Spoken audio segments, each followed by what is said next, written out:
My grandson, who's an airline pilot, called me. "I need to ask you something weird. Is Uncle David home?" "Yes," I answered. "He's sitting in the living room."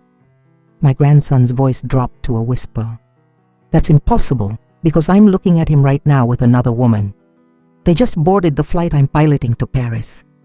In that instant, I heard a strange noise behind me. I'm glad you're here. If you're watching this video, give it a like, subscribe to the channel, and tell me in the comments where you're listening to my story of revenge from. I want to know how far it has reached.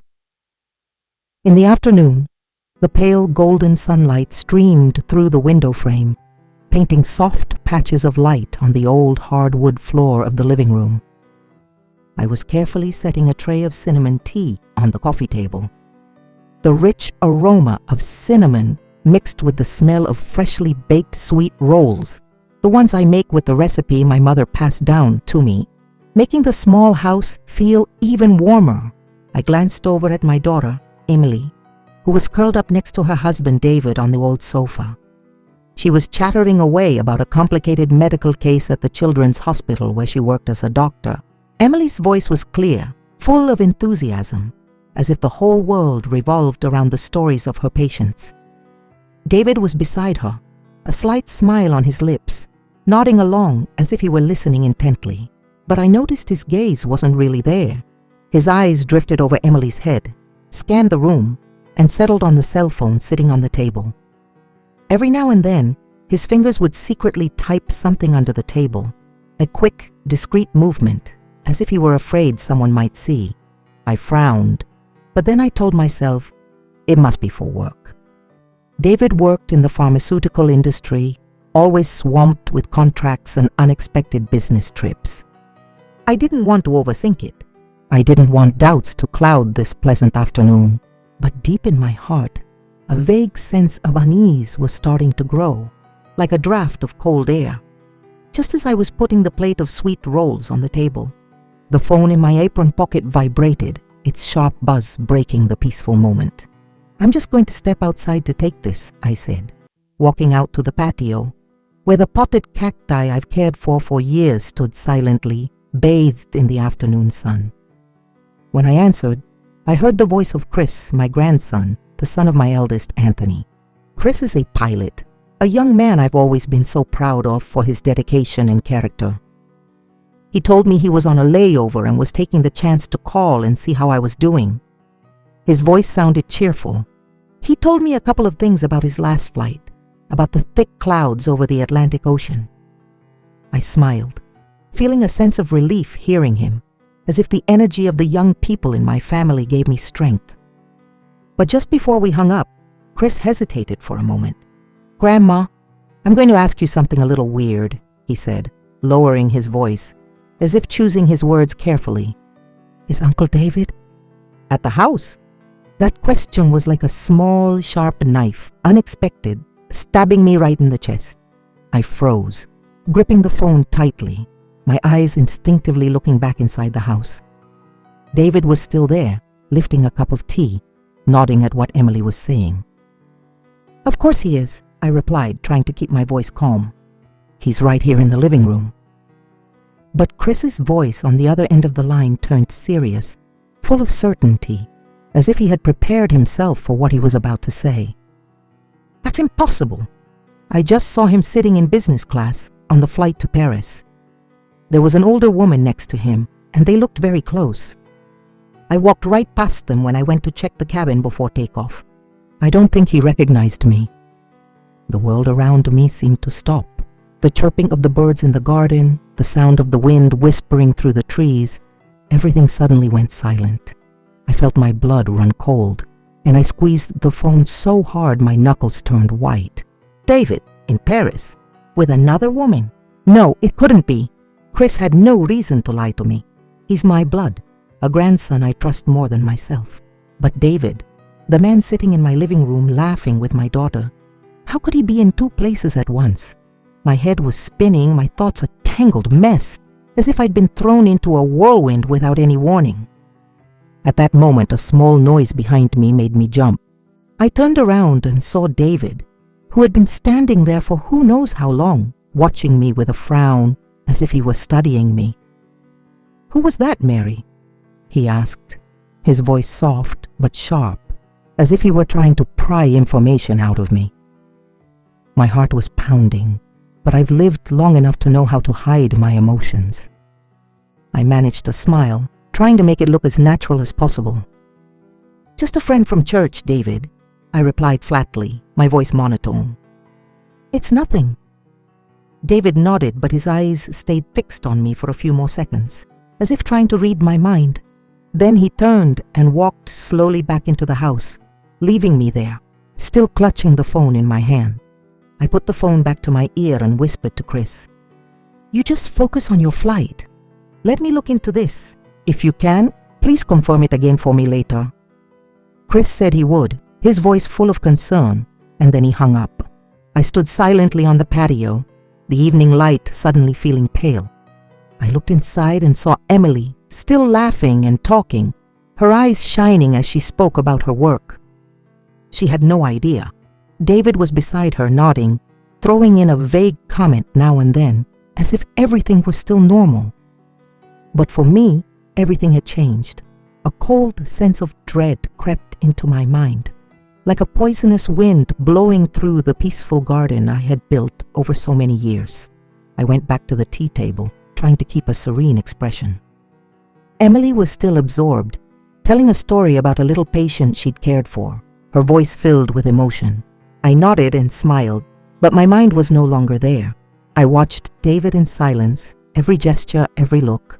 He picked up his teacup, took a sip, and set it down on the table with a slow, almost cautious movement. Chris couldn't have been mistaken. That boy has eyes like a hawk, and he knows David from all the times we've gathered for family holidays. But if Chris was right, then this man, the one sitting here, who was he? I tried to push down the confusion growing inside me. My hand instinctively reached for the rosary in my pocket, something I always carry with me as a way to stay calm. The next morning, as soon as the sun was up, I was already on my feet, quietly making my way down to the kitchen. I still have the habit of getting up before everyone else to make breakfast. It's my way of keeping life's gentle rhythm. Then footsteps sounded on the stairs, and David appeared, wearing a perfectly pressed white shirt and his hair neatly combed. He pulled out a chair and sat down with a bright smile he rarely showed. "Smells delicious. You have such a wonderful touch, Mary," he said, his tone full of enthusiasm. I paused, the hand holding the coffee pot trembling slightly. David had never complimented me like that before. He had always been distant, sometimes even seeming annoyed when I got too involved in their life as a couple. In the early days after the wedding, I tried to get closer, but David always kept his distance, as if he didn't want me to get too far into his world. And now, here he was, sitting, smiling, and talking like the perfect son-in-law. The feeling of unease grew even stronger, like an underground current about to burst. I poured David a cup of coffee, and noticed he lifted the mug and took a long sip without adding any milk or sugar. This stunned me even more. The David I knew never drank his coffee black. He always had to add a spoonful of sugar and a splash of milk, and he even used to joke that black coffee was as bitter as life itself. I looked at him, trying to keep my expression calm. "Since when do you drink your coffee black?" I asked, my tone light, as if it were a casual question. David flinched slightly, his eyes quickly darting to me before he forced a smile. "You have to change, Mary. My tastes have changed."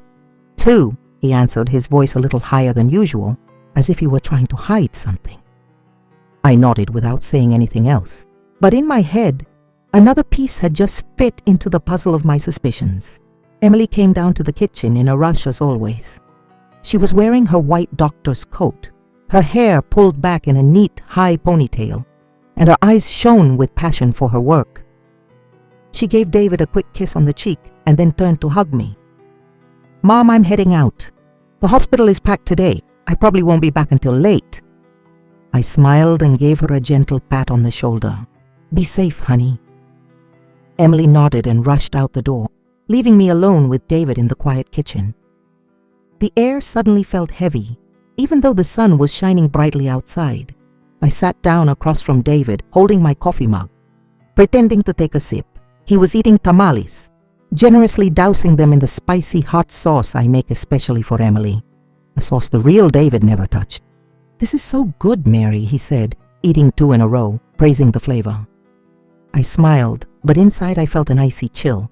"David, I thought you didn't like spicy food," I blurted out, unable to stop myself. He froze, the spoon in his hand trembling slightly. "Oh, I'm getting used to it," he corrected himself quickly with that same forced smile. "With cooking this good, how could I resist?" I nodded, but I didn't take my eyes off him. Every word, every gesture of his was now a giant question mark. Around noon, Emily called. Her voice hurried on the other end of the phone. "Mom, I forgot a folder with patient files at the house. Can you ask David to bring it to me at the hospital, please? Around 2 o'clock. I told her I would, hung up and went to find David. He was in the study, the door slightly ajar. I knocked, walked in, and saw him sitting at the desk, intently reading a small notebook with a worn leather cover. When he saw me, he jumped and quickly stuffed the notebook into his jacket pocket, a movement so fast it made me even more suspicious. "Mary, did you need something?" he asked, his voice a bit shaky. "Emily needs you to bring her some files at the hospital at 2, I replied, watching every expression on his face. "Oh yeah, of course, I'll take them right over," he said, but his gaze avoided mine, as if he were hiding a secret he didn't want anyone to know. In the afternoon, I invited David to come with me to the local market to pick up a few things. I wanted to observe him more closely, to see if there was anything else that was off. The market was bustling with people, laughter, and the smell of street food. Neighbors who know me waved hello, and some even joked when they saw David with me. "Mary, you brought your son-in-law on your errands today. What a miracle," shouted Miss Rose, the woman who runs the meat counter. David just smiled awkwardly, looking around as if he were lost in a strange place. "I've been very busy lately, Miss Rose," he replied, but his voice sounded forced. I realized he didn't recognize Miss Rose, whom the real David had seen dozens of times at the market. He walked with a lost look in his eyes, as if trying to remember where he was. A florist who's known me my whole life waved and asked, "Isn't David going to buy Emily some flowers? It's been a long time since he stopped by." David just smiled, shook his head, and I saw tiny beads of sweat form on his forehead, even though it wasn't a hot day. During dinner, the whole family gathered around the table. I made enchiladas with a little cheese and green chili sauce on top, Emily's favorite dish. Before we started eating, David suddenly folded his hands and mumbled a short prayer. Emily looked at him with wide, visibly surprised eyes. "Since when do you pray?" "I thought you didn't believe in that stuff," she said, with a slightly teasing tone. David laughed, but the smile didn't reach his eyes. "I've changed. Sometimes you need a little faith," he answered, his voice monotone, as if he were reciting lines he had memorized. I sat in silence, holding my spoon, but I couldn't take a bite. The real David I knew never prayed. He once told me directly that he didn't believe in religion, that it was just for old people like me. So who was this man sitting across from me?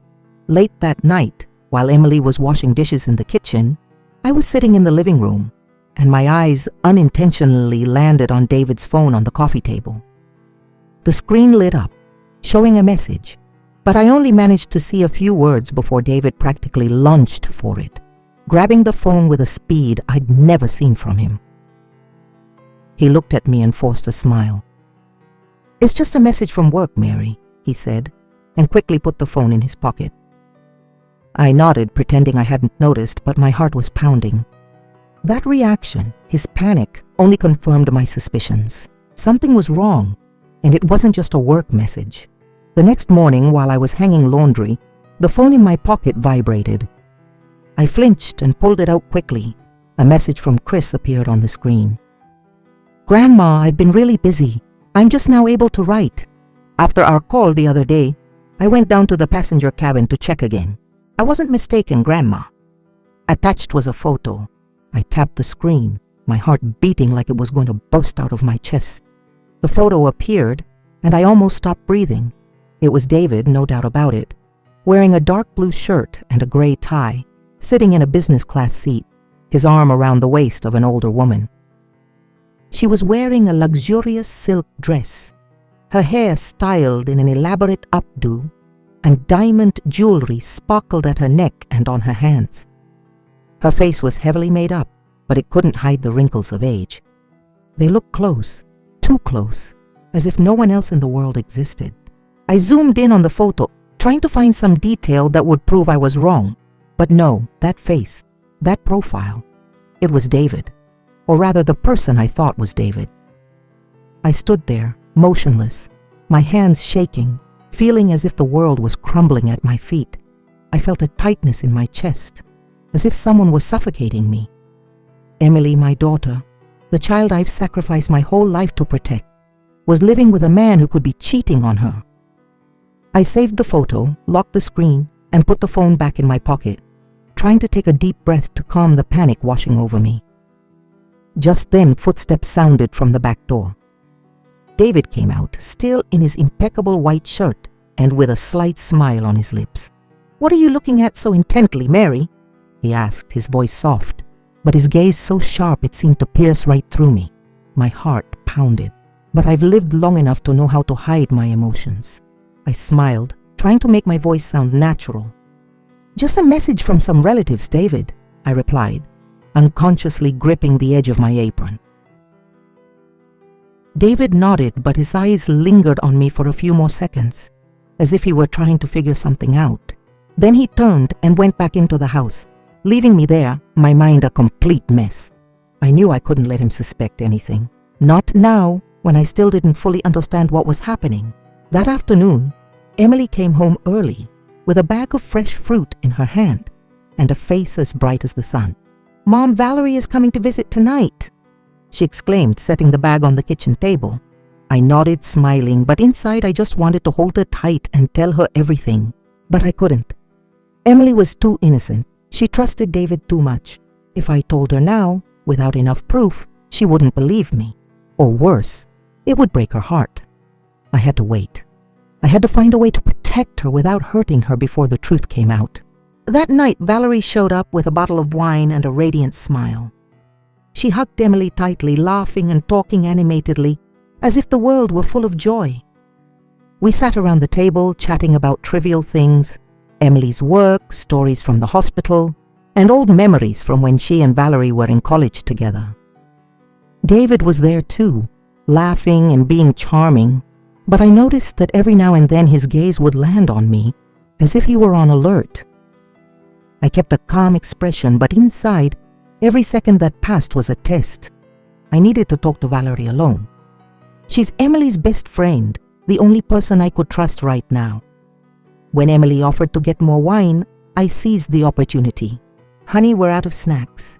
Can you run to the corner store and get some crackers?" I said, my voice soft but calculated. Emily nodded immediately, grabbed her wallet and left. I glanced around, making sure David wasn't nearby, and quickly pulled out my phone to show Valerie the photo from Chris. "Valerie, look at this," I whispered, my voice trembling. "This is David on a flight to Paris with another woman. Chris, my grandson, saw him and took the picture." Valerie looked at the photo. Her eyes went wide and her jaw dropped. "Oh my God, that's Camilla Vance," she exclaimed in a low but astonished voice. "She's a well-known investor. She put capital into David's company. In the business world, everyone says she has no husband or kids, that she just likes to date younger men." Valerie's words were like another stab to my heart. Camilla Vance, an unknown name, but one that brought with it a sense of danger. I wanted to ask more, but David's footsteps sounded in the hallway. I quickly put my phone away and forced a smile as he walked in, a stack of clean plates in his hands. "What are my two beautiful ladies whispering about? And where's my wife, Mary?" he asked with a fake tone and a smile that didn't reach his eyes. I answered quickly, trying to stay calm. "Just kitchen stuff, David. Emily went to get some snacks." Just then, the door opened and Emily walked in, holding up a bag of crackers with an innocent smile. "I got them. Who wants strawberry crackers?" she exclaimed, completely unaware of the storm that was brewing. Dinner continued in a tense atmosphere, at least for me. Emily and Valerie kept chatting. while David played the part of the attentive husband, pouring more wine for everyone. But I couldn't concentrate. The image of David holding Camilla Vance on the plane replayed in my head, like a movie I couldn't stop. After dinner, Valerie made her excuses and left early. Before she went, she slipped a small piece of paper into my hand and whispered, "I think this is more serious than we thought. Call Anthony. We need to talk alone." I nodded and put the paper in my pocket, my heart sinking. Valerie left, leaving me with unanswered questions. The next morning, the soft sunlight filtered through the trees in the yard. I was in the kitchen making coffee, my gaze lost on the small garden, where the cacti continued to grow silently under the sun. Emily had left for work early. The bright smile she gave me as she left was still in my mind, but it only made my heart ache more. She was so innocent, unaware of the secrets being revealed about the man she loved. David also left the house shortly after, saying he had an important meeting at the pharmaceutical company. He left in a hurry, his black leather briefcase clutched in his hand, as if he were carrying a secret that couldn't be discovered. I stood by the window, watching his figure disappear down the street, my heart heavy. The photo from Chris, Valerie's warning, it was all like sharp pieces of a puzzle coming together to form a picture I was afraid to face. Valerie had us meet, me and Anthony, my eldest son, at a small coffee shop downtown, where the tree-lined streets and quiet atmosphere seemed to hide the city's secrets. I arrived early, the phone with Chris's photo in my hand, feeling as nervous as a young girl facing something big for the first time. Anthony arrived right after me, looking serious in an impeccable suit, with the sharp gaze of a lawyer used to complicated cases. Valerie showed up with her laptop under her arm, her smile no longer as radiant as the night before, but reflecting tension. We sat in a corner of the cafe, where the dim light from a wall lamp lit the table, creating an intimate space, as if the outside world couldn't reach us. I passed the phone to Anthony, the photo of David and Camilla Vance appearing clearly on the screen. I told him the whole story, the unexpected call from Chris, David's strange behavior, and Valerie's confirmation about the woman in the photo. Anthony listened, frowning. His eyes narrowed as if he were analyzing every detail. "If that really is Camilla Vance," he said, his voice deep but firm, "this isn't just an affair, Mom. This woman is notorious in the business world for her shady investments. There are rumors she's involved in some very questionable activities." Anthony's words were like an icy wind that made me shiver. I looked at my son, searching for comfort in his eyes, but I only found seriousness. Anthony isn't one to scare easily, and if he was saying it, the truth could be worse than I imagined. Valerie nodded, opened her laptop and started typing. "I used to be a financial consultant for David's company," she explained, her voice calm but full of determination. "I still have access to some internal accounts. Last night after I got home, I checked and found a lot of unusual expenses." The laptop screen lit up, showing a series of invoices and transactions. I squinted. The numbers and letters seemed to dance in front of me. There were bills for nights in luxury hotels in Paris, Dubai, and New York. There were transactions for jewelry purchases, a necklace valued at tens of thousands of dollars, diamond earrings and large sums of money transferred to investment funds in Camilla Vance's name. I was speechless. I could only look at Anthony, waiting for him to say something to dispel the suffocating feeling that was crushing my chest.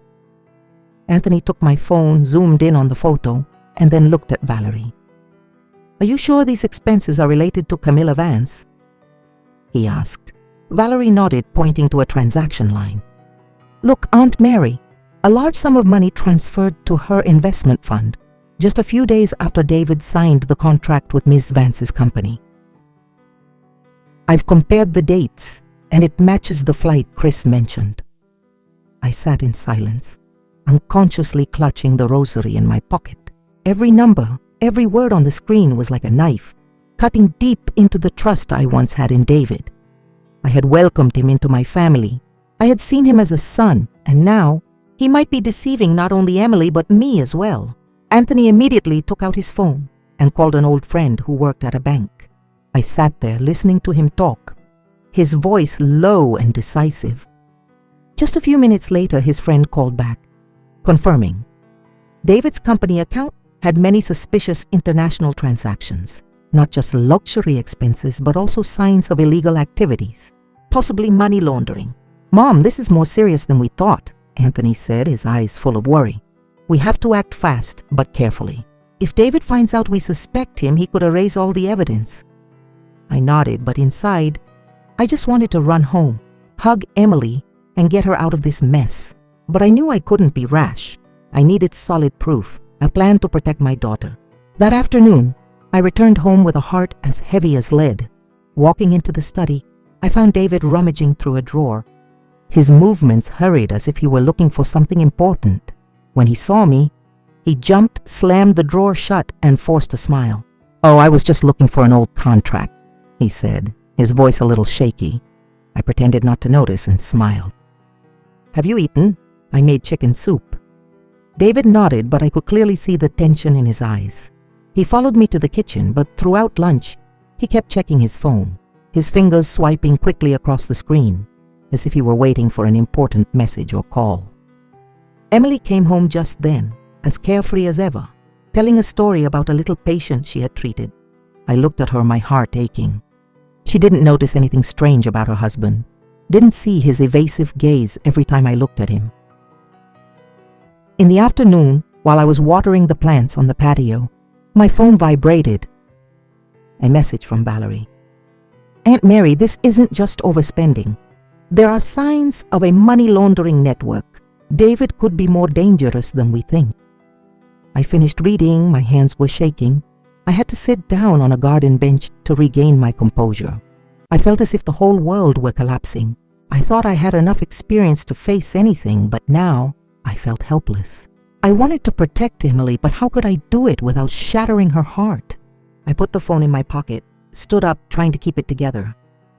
But inside, I knew I couldn't wait any longer. The photo from Chris, the shady transactions, David's strange behavior, it all pointed to a painful truth. I had to act. I had to find a way to get Emily out of this mess before it was too late. I looked up at the sky, where white clouds floated lazily, and I whispered a prayer. I asked for strength, not just for myself, but for my whole family to face the storm that was coming.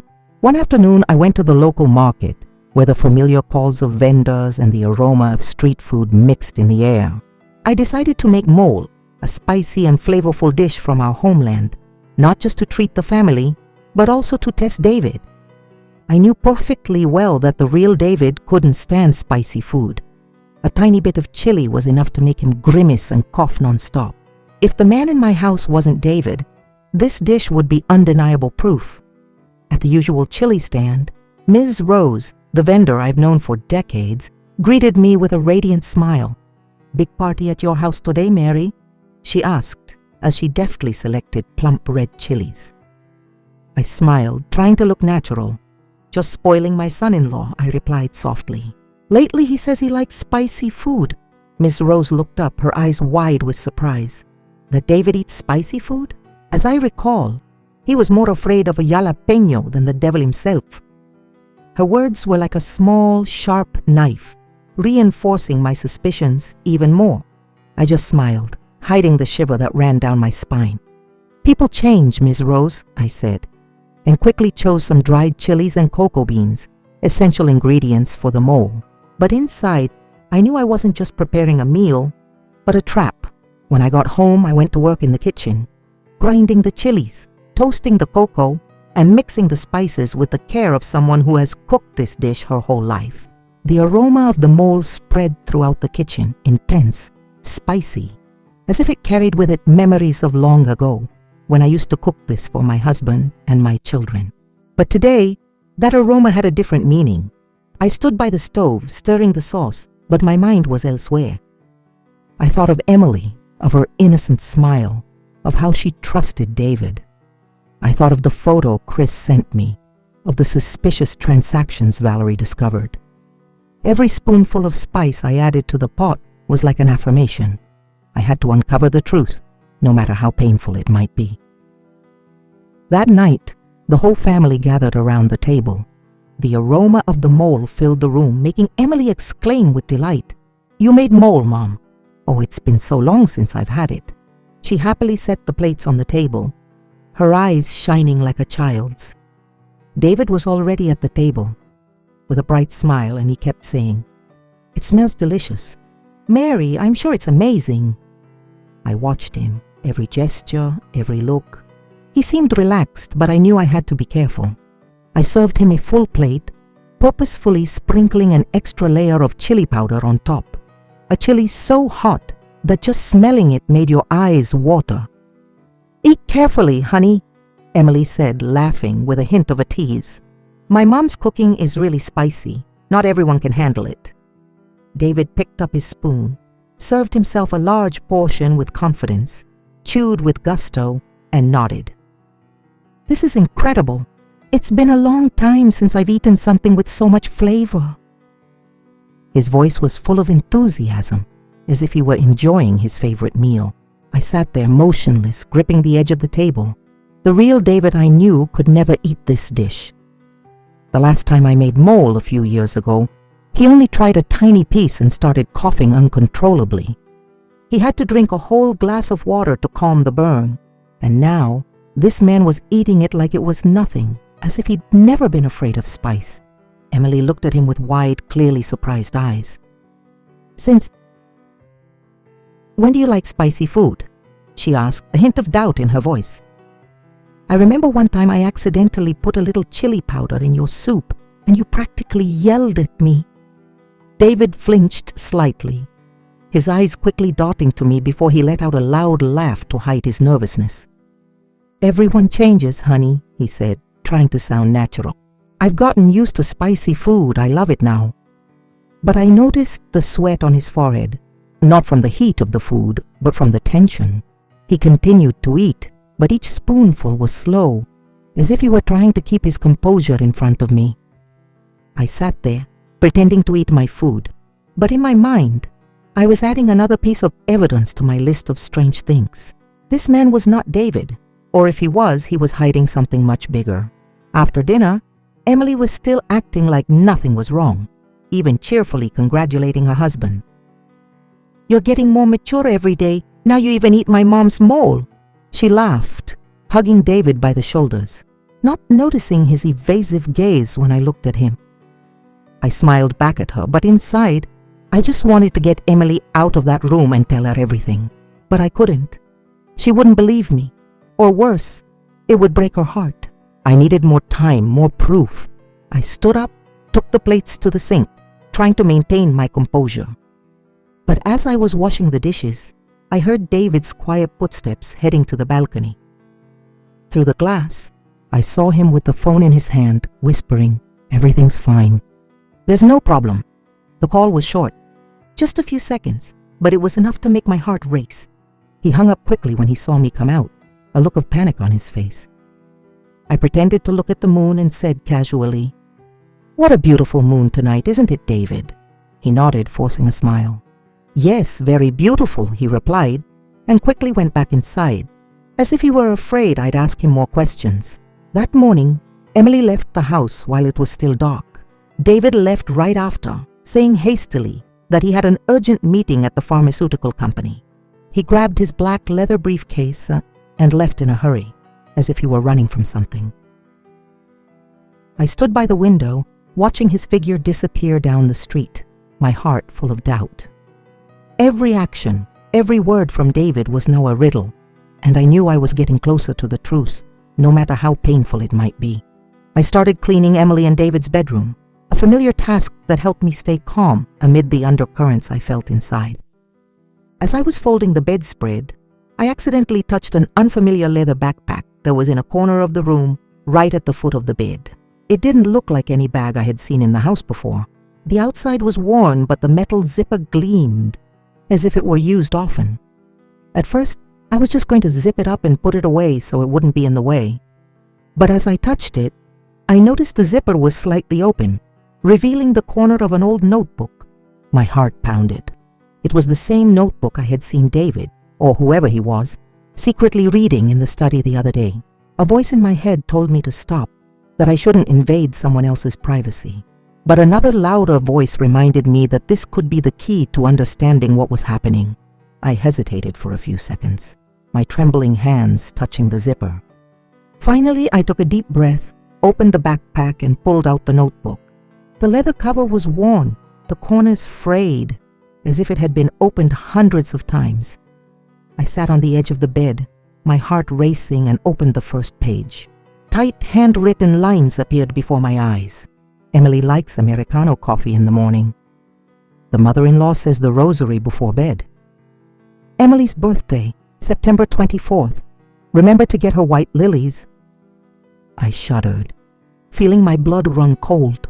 These weren't the notes of an attentive husband. This was a script, a detailed and chilling list of my family's habits and tastes. I kept turning the pages and found notes about me, about Anthony, even about Chris. Mary usually goes to the market on Wednesday mornings. Anthony usually calls to check on his mom on the weekends. Every sentence was like a knife, cutting deep into the trust I once had in David. I reached the last pages, and my heart nearly stopped when an old ID card fell out from between two sheets. I picked it up, my hands shaking so much I almost dropped it.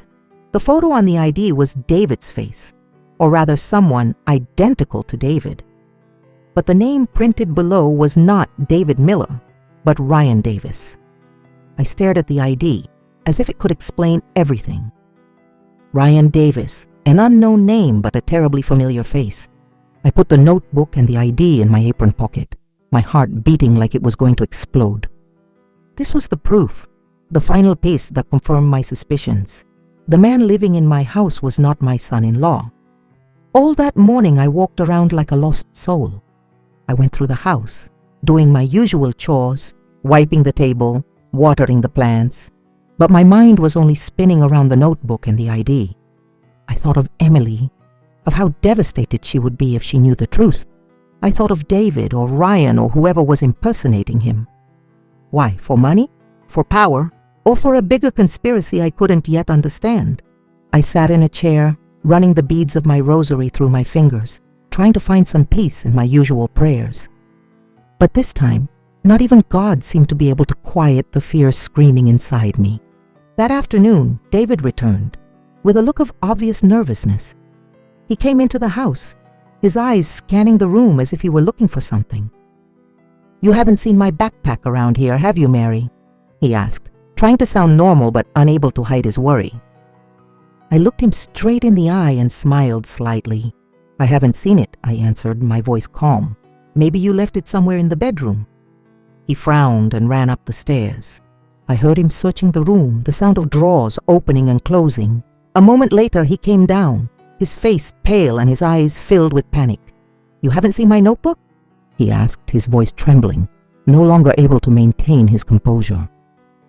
I put on an innocent face and shook my head. "What notebook? I don't know what you're talking about. Why don't you ask Emily?" He nodded, but his eyes were fixed on me as if he were trying to figure something out. That night, Emily came home as cheerful as ever. She told stories about a little patient at the hospital, her voice filled with emotion. David sat beside her nodding, but I could clearly see he was struggling to appear normal. Every time I looked at him, he would look away, as if he were afraid I would find him out. I sat there, having dinner with my family, but my heart was a bundle of nerves. I knew I held the key to unmasking this imposter, but I also knew I had to be careful. One wrong move, and Emily would be the one who got hurt the most. That morning I woke up before sunrise. I started making coffee and breakfast as usual.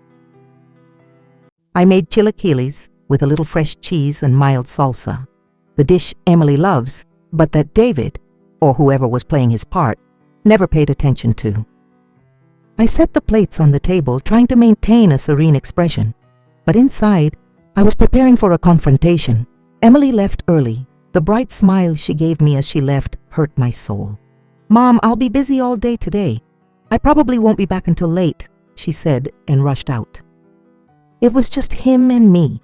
The man I now knew wasn't David, sitting in the quiet kitchen.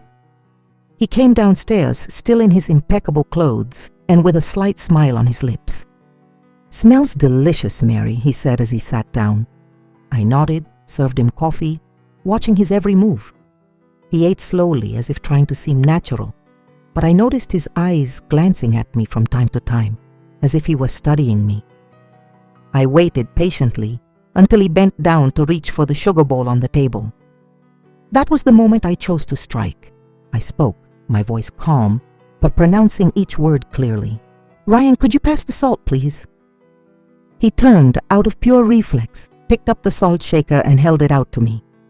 But as soon as his eyes met mine, cold and full of intention, he froze, his hands suspended in midair. His face went pale, the smile vanished, replaced by a panic he couldn't hide. I looked him straight in the eye and said slowly, "You're not David. I know everything." My voice was monotone, but each word was like a knife, cutting through the facade he had built. He tried to force a laugh, his voice trembling. "Mary, what kind of joke is this?" But his eyes gave him away. I didn't answer. I just silently pulled the notebook and the ID card from my pocket and placed them on the table in front of him. The picture of Ryan Davis on the ID was a perfect copy of David, but that name was an irrefutable accusation. He looked at the notebook, then at the ID, his hands shaking uncontrollably. After a few seconds of terrifying silence, he slumped into the chair, buried his face in his hands, and said in a hoarse voice, "I'm sorry." I kept my voice firm, though inside, a wave of anger and pain was consuming me. "Why are you impersonating my son-in-law?" I asked without taking my eyes off him. Ryan lowered his head as if he didn't dare to look at me. He began to speak, his voice choked, as if each word were a heavy burden. He said that he and David had an astonishing physical resemblance, a coincidence he couldn't even explain himself. David had sought him out a few months ago and offered him a large sum of money to stand in for him whenever he needed to go on business trips with his mistress. I really needed the money," Ryan said, his voice full of regret. "I didn't have another choice." My heart sank when I heard the word mistress. I thought of Emily, of her innocent smile, of how she trusted David. But I didn't let my emotions take over and kept asking, "Why do you look so much alike?" Ryan hesitated and then he confessed. "I was in prison for theft. To escape my past, I had plastic surgery and, by chance, I chose a face identical to David's. After I got out, I ran into him on the street, and he took advantage of it to hire me." He lowered his head, his voice trembling. "I didn't want to hurt anyone. I just wanted to survive." I looked at Ryan, the man sitting across from me, trembling like a child who had made a mistake. Part of me was furious. I wanted to scream at him, to punish him for daring to deceive my family. But another part, deep inside me, felt pity. I saw in his eyes not just fear, but also remorse. "You know this could send you back to prison, don't you?" I said in a stern voice, to see how he would react. Ryan nodded, his eyes red without saying a word. I took a deep breath, trying to stay calm. I thought of Emily, of how much she would suffer if this truth came out uncontrollably. I thought of David, of his shady transactions, of Camilla Vance. And I thought of Ryan, the man sitting across from me, who had unintentionally gotten caught up in a dangerous game. I looked at him directly and said, slowly but firmly, "Work with me. I've seen that you've treated Emily and me well, which shows you're not a bad person. If you confess the whole truth, you'll be a witness. This is your only chance to start over." Ryan was silent for a long time, his head bowed, his hands clasped. Then he looked up, his eyes showing a mix of determination and fear. "Okay, I'll help you," he said, his voice hoarse. "I don't want to live this life for one more day." I nodded, feeling as if I had just crossed a dangerous threshold. The real battle was just beginning. The next morning, I met with Anthony and Valerie at a small diner on the outskirts of Chicago, a discreet place far from prying eyes. I brought Ryan with me, though I still didn't quite trust him. Despite agreeing to cooperate, I couldn't fully trust someone who had lived a lie. When we sat down, Anthony stared at Ryan with wide, astonished eyes. "My God, it's unbelievable how much you two look alike," he exclaimed with a mix of surprise and indignation. Ryan sat across from him, his head bowed, his hands clasped together, as if trying to make himself small under Anthony's piercing gaze. I watched him, searching his eyes for any sign of betrayal, but I only saw tension and a hint of regret. Valerie, with a serious expression, opened her laptop and started a recording. "I need you to tell me everything from beginning to end," she said, her voice calm but firm. Ryan took a deep breath and began to speak, his voice shaky but clear. He spoke of his past in prison, of the years he lived in the shadows after getting out, and of the fateful encounter with David on a Chicago street. "He realized we were identical," Ryan said, his gaze fixed on the table. "David said it was my chance to make money, to have a new life. He gave me a large sum of money and asked me to impersonate him whenever he needed to, go on business trips." He hesitated when he mentioned the business trips, and I knew it was his way of avoiding talking about David's mistress. Valerie nodded, her fingers still typing, taking note of every detail. She opened a series of documents, invoices, bank transactions, and emails she had gathered from the internal system of David's company. "This is what I found," she said, pointing to the screen. "Expenses at luxury hotels, expensive jewelry, and large transfers to Camilla Vance's investment funds. This isn't just an affair, Aunt Mary. It's an illegal financial network." I looked at the numbers on the screen, feeling a chill inside. Each line was a piece of evidence, but also a knife twisting in my heart.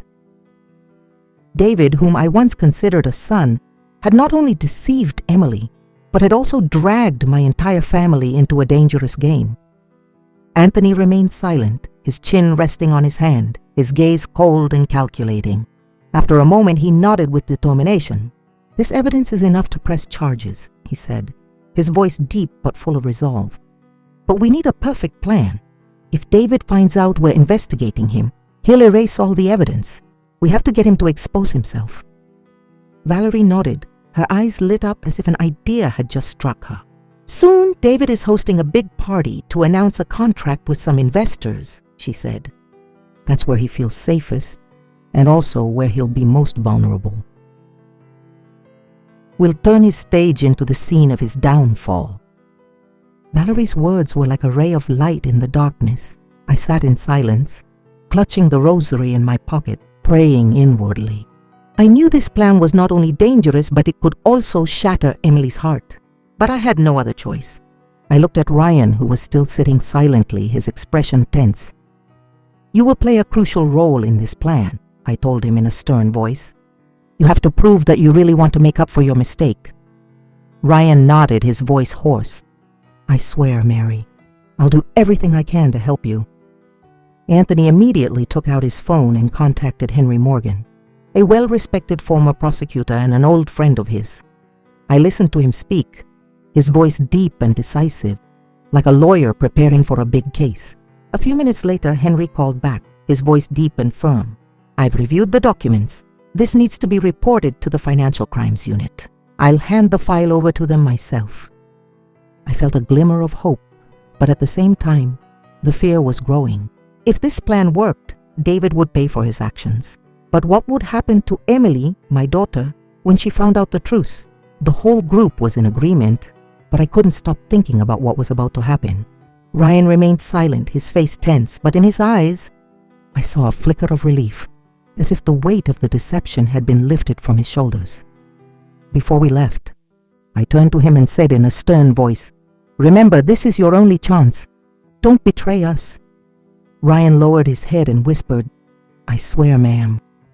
I nodded, but inside I wasn't entirely convinced. I've lived long enough to know that people can change, and I had to be prepared for anything. That night I returned home, trying to keep my composure in front of Emily. She was cleaning the kitchen, chattering about a little patient she had treated at the hospital. "Mom, the little boy woke up after his surgery today and smiled at me." "I'm so happy," Emily said, her eyes lighting up. I smiled and stroked her hair. "My girl is very good at what she does," I said, but my voice sounded hoarse. Emily looked at me, worried. "I've noticed you seem very tired lately, Mom. Are you okay?" I took her hand, trying to force a smile. "Everything's going to be okay, honey," I replied. But inside, I knew the biggest storm was about to hit. The morning of the party, I woke up as dawn was just breaking. the faint rays of light filtering through the curtains, illuminating the old hardwood floor. I lay in bed, clutching my rosary, trying to find some peace in my usual prayers, but my heart felt heavy. Today was the day everything would come to light, the day the truth would erupt like a storm. I thought of Emily, of her innocent smile, of her fragile heart. I knew the blow she was about to receive would change her life forever. And that weighed on my chest. I thought I was strong enough to face any challenge, but now I felt like I was at a painful crossroads, where I had to choose between protecting my daughter and letting her face a cruel truce. I went into Emily's room where she was standing in front of the mirror, trying on an emerald green dress that she loved.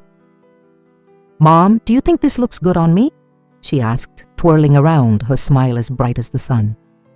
I smiled, though my heart was breaking inside. "You look beautiful, honey," I said, my voice hoarse. I helped her adjust the dress, gently stroking her hair, as if I wanted to treasure this last moment of peace. Emily knew nothing of what was about to happen, of the plan that I, Anthony, Valerie, and Ryan had prepared. Seeing her so happy hurt, as if I were betraying her by hiding the truth. But I knew I couldn't do anything else. I had to protect Emily, even if it meant breaking her heart. Anthony came to pick us up, his car gliding silently through the busy Chicago streets, heading towards the luxurious hotel where David was hosting the party. I sat next to Emily, holding her hand, trying to hide my tension. Emily kept chattering about her work at the hospital, about the little patients she cared for. "Mom, tonight David is going to announce a very important contract. I'm so proud of him," she said, her eyes shining. I nodded, forcing a smile, but inside, I just wanted to hold her tight and pull her out of the storm that was approaching. The hotel appeared before us, dazzling with its bright lights and the soft music drifting from the main lobby. Valerie and Mr. Henry Morgan, the former prosecutor Anthony had contacted, were already there, mingling with the guests. I looked at Valerie. She gave me a slight nod, her gaze full of determination. Ryan was there too, standing in a secluded corner, his face tense but firm. I could feel the tension in the air, as if the whole world were holding its breath, waiting for the decisive moment. David appeared, elegant in a black suit, on the arm of Camilla Vance, the woman I had seen in Chris's photo. She was wearing a brilliant red dress, a diamond necklace sparkling at her throat, her face heavily made up but unable to hide the wrinkles of age. They walked around, smiling and talking to guests, as if they were the center of attention. I squeezed Emily's hand, feeling it tremble slightly as she saw her husband on the stage. David stepped up to the podium, raised his wine glass, a confident smile on his face. "Tonight we have the great honor of announcing our strategic partnership with Miss Camilla Vance, a prestigious investor," he began his speech, his voice echoing through the ballroom. But at that moment, the large screen behind David suddenly changed. The photo Chris had taken on the flight to Paris appeared in high definition.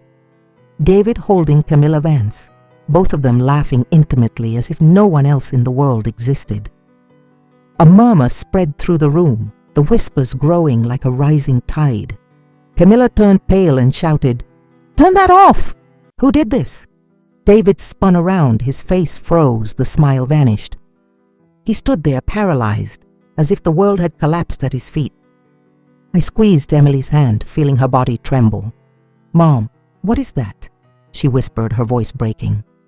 I didn't answer. I just held her hand tighter, trying to give her some of my strength. The main doors of the ballroom burst open, and officers from the Financial Crimes Unit entered. In their dark uniforms and with stern expressions, an officer walked onto the stage, took the microphone and said in a firm voice, "David Miller and Camilla Vance, you are under arrest on suspicion of financial fraud, money laundering, and transnational racketeering." The ballroom erupted in chaos. Shouts and the sound of hurried footsteps echoed everywhere. Camilla struggled. The diamond necklace around her neck broke, the jewels scattering across the floor, like a symbol of her downfall. At that moment, Ryan stepped out from the back row, trembling but resolute. The entire room held its breath, gazes shifting from David to Ryan, incredulous at their astonishing resemblance. Ryan held up the notebook, his voice shaky but firm. "I am Ryan Davis. I was hired by David Miller to impersonate him. I am willing to testify about everything he has done." His voice rang out, clear and strong, like the final blow that shattered David's facade. Emily burst into tears, collapsing onto my shoulder. "Mom, why is this happening?" She sobbed, her voice choked. I held her tight, my own tears falling, but I tried to keep my voice steady. "I'm here, honey. I'll always be here," I whispered, though my own heart was shattered. The police handcuffed David. His eyes were panicked, but there was no escape now. Camilla was escorted out behind him, still struggling in vain, her face contorted with anger and fear. That night, the images of David and Camilla being led away by the police flooded the news all over the country. I sat next to Emily in Anthony's car, holding her tighter than ever. She said nothing, just cried, and I knew those tears were the beginning of a painful journey. After that fateful night, my house seemed to fall into a strange silence, as if the storm that had just passed had left a void no one dared to touch. The light from the street lamps filtered through the window, illuminating the familiar walls, but they no longer gave the same feeling of warmth. I sat with Emily in the waiting area of the police station, holding her hand. Emily's eyes were swollen, the tears had dried, leaving her face tired and empty. She said nothing, just kept her head down, clinging to my hand as if it were her last anchor. I wanted to say something to ease her pain, but every word got stuck in my throat.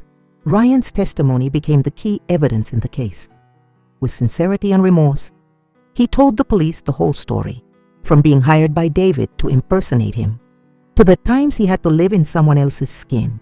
Thanks to his cooperation, Ryan only received a suspended sentence and community service, a light punishment compared to what he could have faced. Before leaving the station, Ryan came to find me. He stood in front of me looking thin, with a look of gratitude mixed with shame. "Mary," he said in a hoarse voice, "if it weren't for you, I probably would have lived a lie my whole life. Thank you for giving me a chance to start over." I looked at him, saying nothing, just giving a slight nod. Inside, I still felt some anger for what he had done.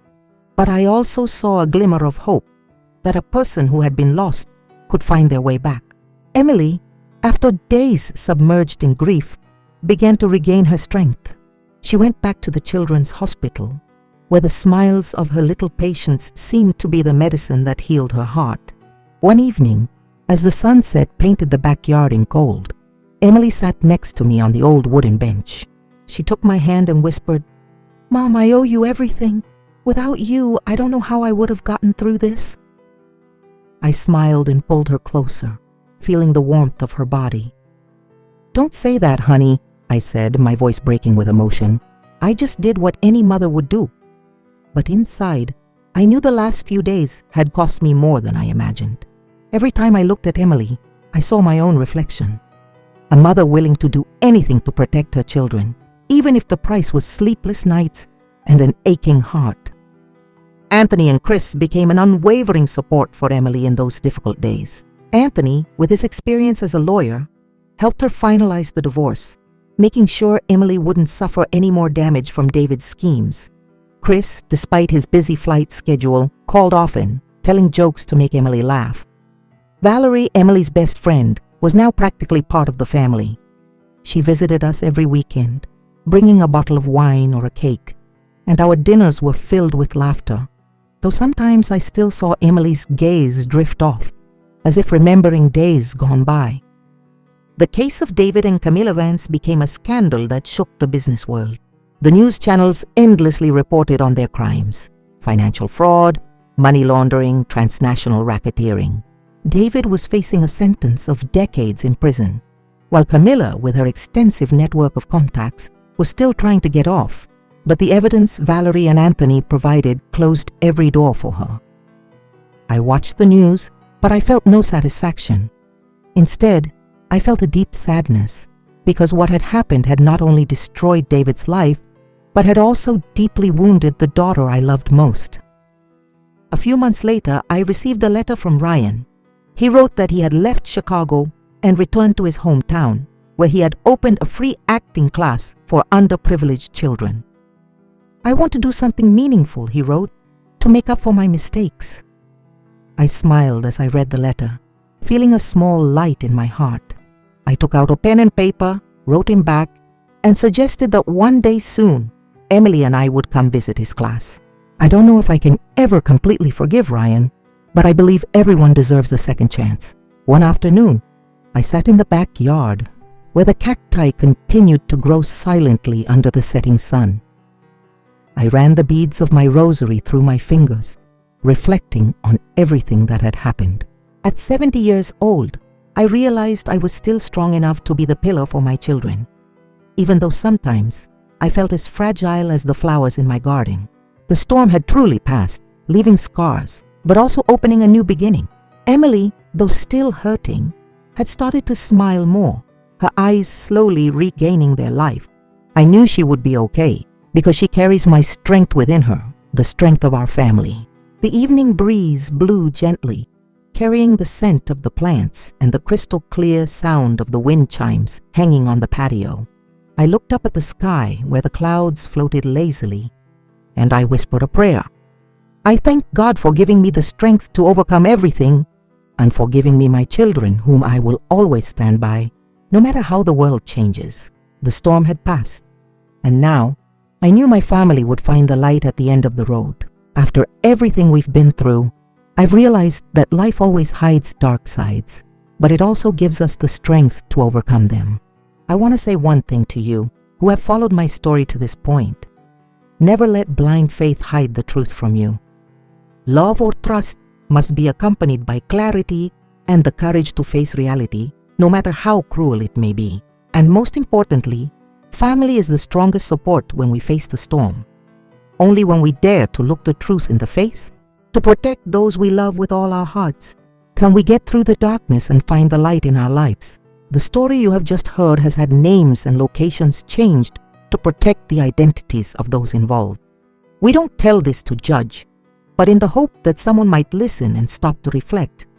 How many mothers are suffering in silence within their own homes? I truly wonder, if you were in my place, what would you do? Would you choose silence to keep the peace, or would you dare to confront it all to reclaim your own voice? I would like to know your opinion, because every story can become a candle that lights the way for others. God bless, and I'm sure that courage will lead us to better days. Meanwhile, on the end screen, I'll leave you with two of the channel's most loved stories. I'm sure they will surprise you. Thank you for staying with me until this moment.